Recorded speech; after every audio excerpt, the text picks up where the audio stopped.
Alright guys, so a lot of people are freaking out about this, and I wanted to make a video talking about it with the knowledge I have from playing many other gachas and how they do it in those. And I wanted to know your opinion about this. So we have the new echo sets here. There's 3 of them, and as we can see, they are 5-piece effect sets. They're not 3-piece effects like the last ones we had. So we have here the Pact of Neon Light Leap, and we can see that the 2-piece effect gives spectral damage, and the 5-piece effect, casting outro skill, increases the incoming resonator's attack and grant additional attack increase based on their Tomb Break boost. So this seems to be like a sub DPS or support set.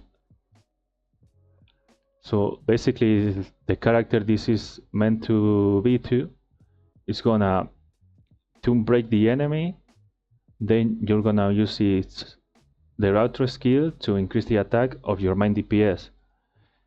And as we can see, the 2-piece gives spectral damage, so this is basically for Linnea.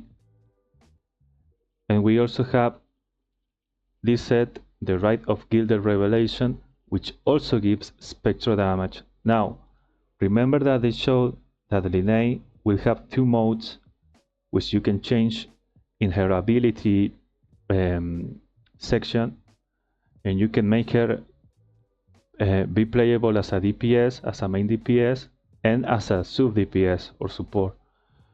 So I guess these 2 sets are gonna be for her. This one, the 5-piece effect, says dealing basic attack damage increases spectral damage, stakeable. With max stacks, casting Resonance Liberation increases basic attack damage. So you're gonna enter the fight with Linnea. You're probably gonna do some basic attack, then you use her Resonance Liberation, and then you're gonna keep doing basic attack again. This seems cool because a lot of people probably are gonna play her with Sanhua. So you already have a teammate there, and she's a 4-star, and a lot of people have her build. So we know now that as a main DPS she's gonna be based on basic attack damage. And yeah, you can use these 2 sets for her as of now.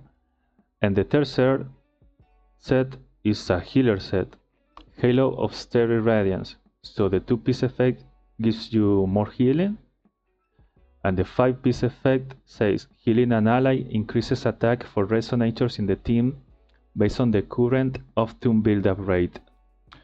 So this seems to be for Morny. Morny, we know she heals and she supports. So she's probably gonna be used to off-tune the enemies, to Tomb Break the enemies while healing, and then she's gonna increase attack and whatever other things you do. Now, what is the problem with this? Why are people freaking out? Because these 2 sets show that they are based in the new off-tune system to break the enemy's bars, and Linnea and Morny seem to be pretty niche.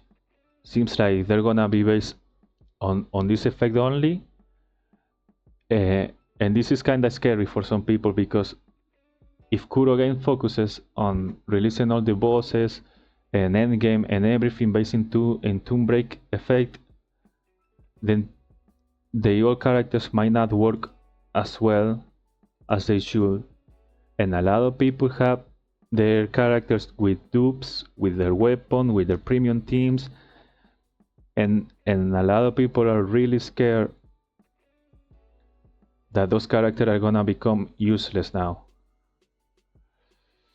A lot of people are also pretty disappointed with Morny because they thought they could use her for the Monofusion team with Lupine Brand or Encore, and this seems to throw her into her niche, the niche of the off-tune effect teams.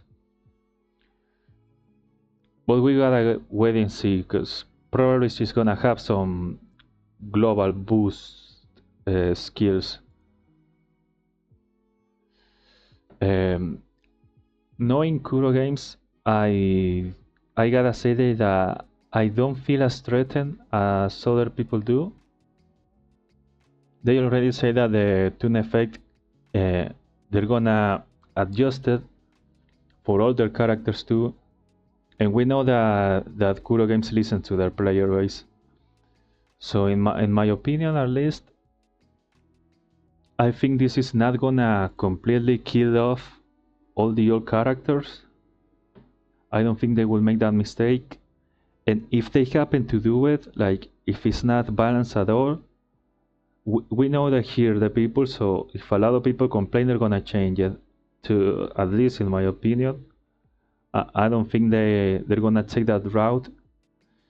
They usually do this in other gachas. In every gacha, whenever a new region, a new batch of characters comes out, they do these kind of things and power creep, so that people feel the FOMO and people feel forced to summon. Because you know how gachas are. People get their favorite characters and they make them as OP as possible so that they can last, and the companies behind the games have to sell you, no matter what, the new characters, because if you stop summoning and if you stop spending money, the game basically shuts down. But I trust Kuro Games. I trust Kuro Games. I hope they don't do this. I have many characters with dupes, so I'll be pretty screwed if they don't. And yeah, let me know what you guys think. Are you with me? Do you trust Kuro Games? Are you scared? Do you think that it's basically meant to be, that we just have to adjust or die here? And yeah, thank you for watching. Take care.